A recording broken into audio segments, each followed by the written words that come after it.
My wife cheated with her boss and mocked me as boring, so I gave her a one-of-a-kind cake that exposed the truth and left her with nothing but tears. When my wife and I first met, it felt like we were a team. She was confident, ambitious, and had a career in management. I was climbing my way up in coding, relying on my skills and experience instead of a formal degree. Our differences seemed complementary at first.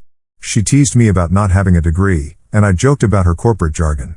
It was harmless fun, or so I thought. When we got married, we were equals in most ways, both debt-free, earning similar salaries, and sharing household expenses. Life was comfortable, and we spent our free time enjoying date nights, cooking together, or watching TV. We dreamed of starting a family someday, even setting up one of our spare bedrooms as a future nursery. Then the pandemic hit, and everything changed. Like many couples, we both started working from home. At first, it was manageable. We turned one of the spare rooms into her office, while I kept using my existing setup. It felt temporary, so I didn't think much about how it might affect us. But as weeks turned into months, I started noticing subtle shifts. We approached working from home differently, almost oppositely. I'd get up early, make breakfast, shower, and even put on a suit to signal I was in work mode. My wife, on the other hand, rolled out of bed in sweatpants and jumped straight into her workday, often playing games on her iPad between emails. At first, it was just a difference in style. I thought, who cares how she works as long as she gets things done? The tension started small. She complained about me closing my office door during meetings, saying it made her feel excluded. I explained that I needed focus during my daily Scrum meetings, but she didn't seem to understand. She started making comments like, "Why are you hiding? We're in the same house all day anyway." It felt like a jab, but I brushed it off. The real strain came when I tried to keep up our routines outside of work. I'd suggest a movie night or cooking something new, and she'd wave it off, saying, "We see each other all day already. Why do we need more time together?" That hurt. We'd always been close, and now she seemed distant, like being in the same house was enough connection for her. Her office partially reopened a few months into the lockdown, and she jumped at the chance to go back. She was eager to be around her coworkers again, and I didn't blame her. I missed office life too, but my company stayed fully remote. She started going in 3 days a week, coming home later and later. At first, I assumed she was just adjusting to the new schedule, but soon it became clear she wasn't just working late. She was staying out with coworkers for drinks or dinner. I asked her about it once, and her answer was vague. "Just the usual crowd," she said, avoiding eye contact. I felt uneasy but didn't want to seem paranoid. After all, we were both under a lot of stress, right? The distance between us grew. The warmth she used to show was gone, replaced by cold indifference. I started noticing things I'd ignored before, how she'd become secretive with her phone, stepping away to take calls or brushing off texts with just work stuff. She was quieter at home, more withdrawn, and any attempt I made to connect was met with disinterest or outright dismissal. By the time we hit our 5th wedding anniversary, we were like strangers. I told myself it was just a rough patch, something all couples go through. I didn't want to believe that the woman I'd built a life with was slipping away from me. But deep down, I knew something was wrong. It was a Saturday morning when everything unraveled. My wife handed me her old iPad and casually asked, "Can you wipe this for me? I'm giving it to my niece." It wasn't an unusual request. She often relied on me for tech-related things. I nodded, barely looking up from my coffee, and she left the house soon after, saying she had errands to run. I didn't think much of it. I set the iPad on my desk and planned to reset it later in the day. But as I picked it up to start the process, I noticed it was still logged into her messaging app. Out of habit, I glanced at the screen. That's when I saw the first message. It wasn't from me. It wasn't from anyone I recognized, and it wasn't innocent. At first, I thought I must be misunderstanding what I was seeing. But as I scrolled through the conversation, reality hit me like a truck. There were messages, photos, and videos exchanged between her and her boss, explicit ones. They'd been having an affair for at least 2 months. I sat there in shock, my hands trembling as I kept scrolling. My brain couldn't process it all. The woman I'd shared my life with, the woman I trusted, had been lying to me. And not just a casual lie, this was calculated, intentional, and brazen. The texts were worse than I imagined. She talked about me, referring to me as boring and too predictable. She complained about my work from home routine, mocking the way I dressed up for meetings. One message burned into my memory, "He's so clueless, I could scream. You're the only thing keeping me sane right now." That line hit me like a punch to the gut. I thought back to all the times I'd tried to bridge the gap between us, the nights I'd suggested we spend time together, the little surprises I'd planned to cheer her up, the patience I'd shown when she pulled away. It wasn't enough for her. Or maybe it was too much. Either way, she'd chosen someone else. After saving everything to a secure cloud drive, I shut the iPad and sat back in my chair, staring at the ceiling. My heart was racing, my stomach churning. I didn't know whether to cry, scream, or punch a hole in the wall. Instead, I just sat there, frozen, as the reality of her betrayal sank in. When she came home later that evening, I couldn't even look at her. She breezed through the door, tossed her keys on the counter, and greeted me like nothing had happened. "Hey, how was your day?" she asked, her tone casual and light. I mumbled something about work and went to my office, shutting the door behind me. My mind raced. Should I confront her? Should I demand an explanation? But every time I imagined the conversation, I felt a wave of nausea. Her lies had been so thorough, so bold. I didn't trust myself to stay calm. The next day, I called a lawyer. I'd never spoken to one before, but I knew I couldn't handle this alone. The lawyer listened patiently as I laid everything out, from the messages I'd found to the growing distance in our marriage. When I was finished, he asked me a simple question: "What do you want to do about this?" "I want a divorce," I said, the words coming out firmer than I expected. He didn't seem surprised. "If that's the case, you'll need more evidence. Courts are unpredictable, and the more proof you have, the better. I recommend hiring a private investigator to gather what we need." He explained that in our at-fault state, adultery could significantly impact the division of assets and alimony, but only if we could present a solid case. "You need to stay calm," he said. "Don't confront her yet. Let her think she's gotten away with it. The more comfortable she feels, the more careless she'll become." It sounded like good advice, but the thought of staying silent felt unbearable. Every time I saw her, every time she smiled at me or made small talk, it felt like another knife in my back. The private investigator worked quickly. Within a week, they had more evidence than I ever thought possible. Photos of her meeting her boss at his apartment, videos of them kissing in the parking lot after work, timestamp screenshots of their messages. It was all there, laid out in excruciating detail. When the investigator handed me the final report, I felt both vindicated and devastated. There was no denying what she'd done, but seeing it all in black and white, every betrayal documented, was like reliving the pain all over again. By this point, I was barely functioning at home. I avoided her as much as possible, keeping conversations to a minimum and spending most of my time in my office. She didn't seem to notice or care. Her phone was always in her hand, her face lighting up at incoming messages I knew weren't from me.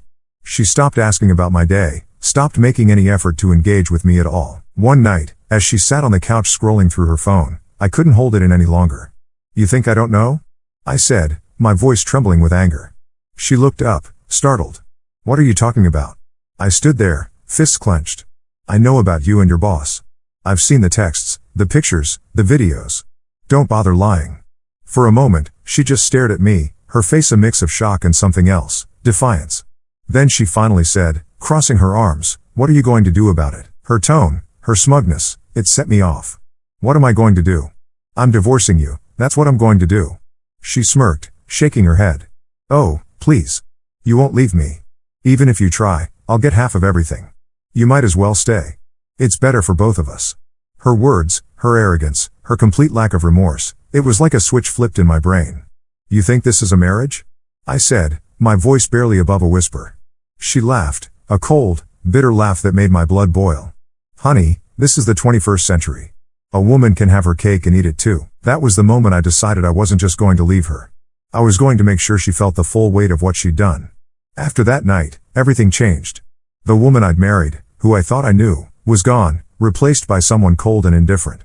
Her laughter, the smugness, and those final words, "A woman can have her cake and eat it too," echoed in my head for days. I couldn't stop replaying the moment, feeling the anger boil just under the surface. My lawyer had already told me to keep my emotions in check. "The courts don't favor theatrics," he warned. "Judges care about fairness and professionalism. Any emotional stunts could come back to bite you." I nodded and said I'd keep things civil, but deep down, I wanted her to feel some of the humiliation she'd caused me. That's when the idea hit me. If she wanted to talk about having her cake and eating it too, I'd make sure she remembered those words for the rest of her life. I started looking for a bakery that could handle custom cakes. After some searching, I found one that offered edible image printing. You could upload any photo, and they'd recreate it in frosting. It was perfect. I went through the evidence I'd gathered, picking a photo that wasn't too explicit but would still make the message crystal clear. It showed her and her boss in a compromising position, clothed, but unmistakable. Above the image, I had the words piped in bold, decorative icing: "Here's your cake. Eat it too." The bakery didn't ask any questions, and I didn't volunteer any details. When I picked up the cake, I couldn't help but smile. It was ridiculous and petty, but in that moment, it felt like justice. This wasn't about revenge, it was about reclaiming my dignity. I coordinated with the process server to have the cake and divorce papers delivered to her office. He was an older guy, the kind who'd probably seen it all, but when I told him the plan, he laughed out loud. "You've got guts, I'll give you that," he said. "This is going to be a story for the books." When the call came, I answered immediately. "You won't believe the scene," he said, barely able to contain his laughter. I walked into her office during lunch, cake in hand, and asked for her by name. She was sitting with a group of coworkers, laughing and chatting like nothing was wrong. She confirmed her name, so I set the box on the table, opened it, and put the papers next to it. Then I said, "You've been served." "What happened next?" I asked, leaning forward in my chair. She froze at first, just staring at the cake. Then she went pale. One of her coworkers leaned over to look and gasped, "Oh my God." That's when she completely lost it, screaming, swatting the cake off the table. But it landed face up on the carpet. Everyone saw it. A few people started laughing, and others just walked out. Her boss bolted out of the room without a word. I could picture it in my head, the chaos, the embarrassment, the reality of her actions crashing down on her. It wasn't just satisfying, it was cathartic. The aftermath was immediate. My phone started blowing up within minutes of the cake delivery. Texts, voicemails, missed calls, it was nonstop. At first, I ignored it, letting the notifications pile up. Then her mom texted me, "She's staying with me for now. Please don't contact her unless it's urgent." I laughed at the irony. She was acting like I was the one harassing her. Meanwhile, I hadn't even responded to a single message. That night, I sat in my office, reflecting on what I'd done. The initial rush of satisfaction was fading, replaced by a creeping sense of doubt. My lawyer's warnings echoed in my mind. Judges don't have a sense of humor. Any act of pettiness could hurt your case. Had I gone too far? Would this stunt come back to haunt me in court? I didn't regret the message, but I worried about how it might be perceived. As much as I wanted to see her humiliated, my ultimate goal was to protect myself in the divorce. The last thing I needed was to jeopardize my position because of a cake. The next day, I called my lawyer to come clean. He sighed when I told him what I'd done. "Michael, I'm not going to sugarcoat this. Judges don't like these kinds of antics. It could make you look vindictive." "I wasn't trying to be vindictive," I said defensively. "I just wanted to make a point." "I get it," he replied, "and honestly, it's not the worst thing I've seen. But from now on, you need to focus on the big picture. Leave the drama out of it." I agreed, though part of me still felt like the cake had been worth it. The aftermath of the cake stunt was immediate and far-reaching. By the next day, the story of her public humiliation had spread through her office like wildfire. Mutual friends began texting me, asking if the rumors were true. I didn't reply to most of them, but from the details they shared, I pieced together the scene that had unfolded. Apparently, several coworkers had filmed the cake reveal, and videos were circulating among staff. Her boss, the man she cheated with, had immediately distanced himself, refusing to speak to her outside of strictly work-related matters. HR had been alerted, though it seemed like no formal complaints had been filed yet. Meanwhile, her so-called friends at work, the ones who had encouraged the affair, turned on her in an instant. "She brought this mess into the office," one of them allegedly said. "She deserves whatever fallout she gets." The irony of it all was almost poetic. The same people who had egged her on were now scapegoating her to protect themselves. She was left alone, ostracized, and panicking. At home, things were quieter. She hadn't come back since the cake delivery, opting to stay with her mom instead. That suited me just fine. My lawyer had advised me not to engage with her directly, so I ignored her texts and calls. Most of them alternated between begging for forgiveness and accusing me of ruining her life. I forwarded everything to my lawyer without replying. I'll admit, a small part of me felt guilty, not for exposing her lies, she deserved that, but for the sheer public nature of it all. It wasn't just our marriage that had fallen apart, her professional life and social reputation were now in shambles. But every time I started to second-guess myself, I remembered her laughing in my face, telling me I'd never leave her. That memory was enough to quiet any lingering doubts. A week later, she emailed me, asking to come by the house to talk. My lawyer advised me to allow it, but only under strict conditions. "Record everything," he said, "and have witnesses present. You don't want her twisting the narrative later." I agreed, and 2 mutual friends came over to act as witnesses. We set up our phones to record the conversation and waited for her to arrive. When she walked in, she looked completely different, frazzled, anxious, and far from the confident, smug person I'd confronted weeks earlier. She sat at the kitchen table, avoiding eye contact. "I just want to explain," she began, her voice shaky. "I don't know what came over me. It's like it wasn't even me doing those things. I wasn't in control." I leaned back, crossing my arms. "You were in control enough to lie to me for months." Her eyes filled with tears, and for a moment, I thought she might actually take responsibility. But then she shifted the blame. It wasn't just me, she said. My coworkers, they got into my head. They kept telling me I deserved more, that you were holding me back. I raised an eyebrow. Holding you back? How? By trusting you, supporting you, providing a home? She flinched at my tone but pressed on. They said you weren't ambitious enough, that I needed someone who could challenge me intellectually. They made me feel like I was missing out. Her excuses made my blood boil. So what, you cheated because a bunch of office gossips psychoanalyzed me behind my back? She looked down at her hands. I'm not saying it's an excuse. I don't know why I let them influence me. Then came the real bombshell. She admitted that the same coworkers, whom she now called the three witches, had turned on her after the cake incident. Not only had they cut ties with her, but they had also started blackmailing her. They were demanding $5,000 to stay silent, threatening to go to HR with all the sordid details of her affair if she didn't pay up. I don't have that kind of money, she said, her voice barely above a whisper. I sold my car to cover my legal fees, and I'm barely scraping by. Please, I need your help. I stared at her, stunned by the audacity. You want me to help you after everything you've done? She nodded, tears streaming down her face. I don't know where else to turn. I don't want to lose my job on top of everything else. For a moment, I almost felt sorry for her, almost. But then I remembered the texts, the lies, and the laughter. I shook my head. There's no going back to normal after this.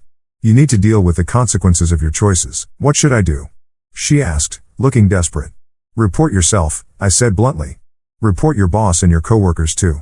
If you give in now, they'll just keep coming back for more. At least if you go to HR first, you can control the narrative. She hesitated, clearly torn between self-preservation and fear. But what if they fire me? Then that's on you, I said coldly. You made this mess. You can't expect me to clean it up for you. Before she left, she asked one last question. What about us? Is there any chance we can fix this? I didn't even hesitate. There is no us. It's over. Get yourself a lawyer and prepare for the divorce. Her shoulders slumped, and for a moment, I thought she might argue. But instead, she just nodded and walked out the door. The sound of it closing behind her was like the final nail in the coffin. In the days that followed, I heard bits and pieces about her situation. She hadn't reported herself to HR, and from what mutual friends told me, the blackmail demands were escalating. Her life was spiraling out of control, but I kept my distance. I'd already spent too much time and energy on her. I wasn't looking for revenge anymore, I just wanted to move on. When the divorce proceedings officially began, I felt a mix of relief and dread. On one hand, I was finally taking steps to free myself from her betrayal.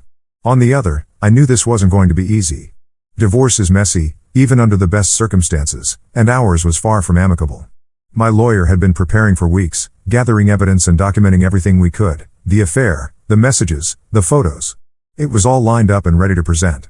He reminded me that we were in an at-fault state, which meant her infidelity would play a significant role in determining the division of assets and any alimony claims.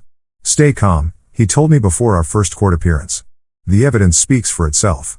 Let her be the one who looks unreasonable. The first hearing focused on temporary orders, how bills and responsibilities would be handled during the divorce process. Her lawyer came out swinging, trying to paint her as a victim. He claimed that the affair was an emotional response to neglect and that I had withdrawn emotionally and physically long before she cheated. I wanted to laugh at the absurdity of it, but I kept my face neutral. My lawyer calmly countered, presenting the evidence of her affair and highlighting the timeline. The messages and photos showed that she had been the one withdrawing, lying, and sneaking around for months. The judge seemed unimpressed by her lawyer's arguments and ruled in my favor. I retained control of the house, our shared accounts, and all major financial decisions until the final ruling. After that, things started to unravel for her. She had already sold her car to cover her legal fees, and mutual friends told me she was borrowing money from her parents to make ends meet. The blackmail from her former coworkers hadn't stopped either, and she was visibly struggling to keep her life together. Despite all of this, she kept trying to contact me. Emails, voicemails, and even handwritten letters showed up almost daily. One email stood out, not because it was different, but because it perfectly encapsulated her mindset. "You're ruining my life," she wrote. "How can you just throw everything away like this? We could fix this if you would just stop being so stubborn." It was almost laughable. She still couldn't see that she had done this to herself. I forwarded the email to my lawyer and didn't respond. I wasn't interested in playing her games anymore. The second hearing was where things got more heated. Her lawyer pushed hard for alimony, arguing that her reputation at work had been unfairly damaged and that she deserved financial support to get back on her feet. It was a bold move, considering the evidence of her affair was the reason for her damaged reputation. My lawyer didn't even need to rebut it in detail. The judge dismissed the claim outright, stating that her actions had directly contributed to her situation. The court also reviewed the division of assets. My lawyer made a compelling case for why I should retain full ownership of the house and the majority of our shared savings. He emphasized that I had been the primary financial contributor for years and that her infidelity had irreparably damaged the marriage.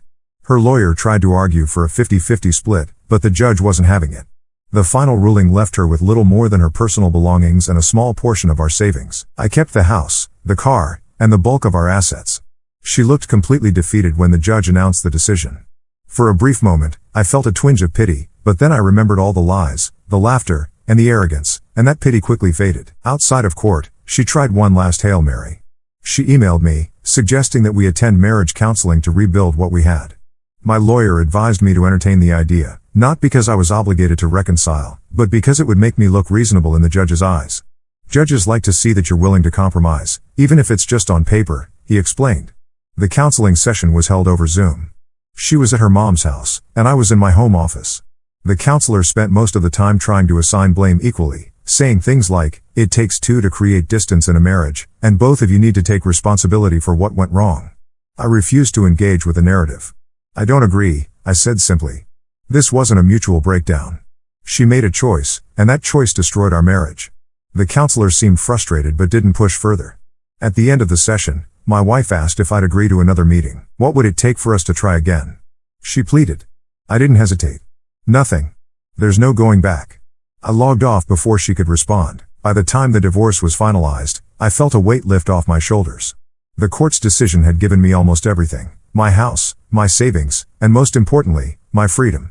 She walked away with barely enough to start over, but that wasn't my concern anymore. She had made her choices, and now she had to live with them. It's been a few months since the divorce was finalized, and I thought I'd finally moved past everything.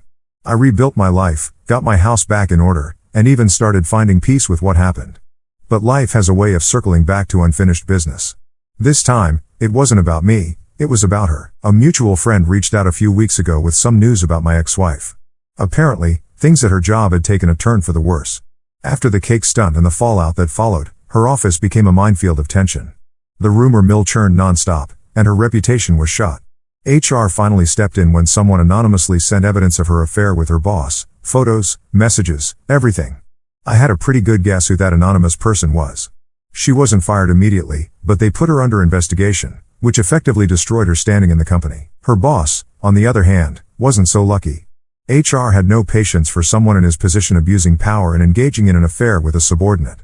He was terminated within a week of the investigation starting, with security escorting him out of the building in front of everyone. Her three witches friends, those co-workers who had encouraged the affair, didn't stick around to support her.